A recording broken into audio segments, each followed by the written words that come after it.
Hello mga ka-artist, nagutom nga po pala kami. Wala po pala kaming pang-ulam ngayong tanghalian. Kaya naisipan po namin pumunta sa kagubatan at manghanap-hanap po ng ampalayang ligaw. O kaya ano pang kulay ng pwede namin kainin. Kaya yun guys, naglalakad na po kami dito mga ka-artist. Nagkukuha kami dito ng ampalayang ligaw. Malilit daw, malilit ko.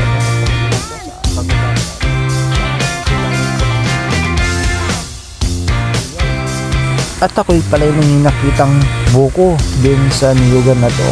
Pasensya po at di po kami nagpaalam doon sa may-ari. Pero kukuha na po kami dito ng buko kasi po kailangan po na namin uminom ng buko para po mag-fresh at gamot din po ito. Yan po guys, minsan lang po kami kumain ng buko kahit taga dito po kami. Yan po. Yan, tingnan po natin o abutin po talaga ng aking daladalang kahoy o panungkit. Ay, tila pala hindi abot kahit matangkad ako. Ano kayang gagawin ko? At pinilit ko na po palang akyatin itong bukuhan na to. Tingnan ko kung kakayanin ko. Pero madulas pala yung puno kaya hindi ko po nakaya. Kaya naganapanat na lang po kami ng mahabang panungkit. Oh, yan guys. So para kung unggoy dyan. Oh, yan. O diba mga katis? At salamat, nakakuha rin kami ng mga 4 na pirasong buko. Yan, tinatalupang ko na po ang buko. Sila ko dahan-dahan po tayo sa pagkatalop at baka tayo mataga nito. Yan o. Siyempre, masarap po ang inumin yan sa tanghalian. Yan o. Diba? At ito rin po pala mga ka-artist, binigyan ko na rin po yung aking pamangkin ng batang ito at ito'y sabik na sabik sa pag-iinom ng buko. Napakasarap daw at ito'y fresh na fresh. Ayan guys. At sa wakas natapos na po kami sa panguha ng gulay ng ampalayang ligaw at nadala pa kami buko.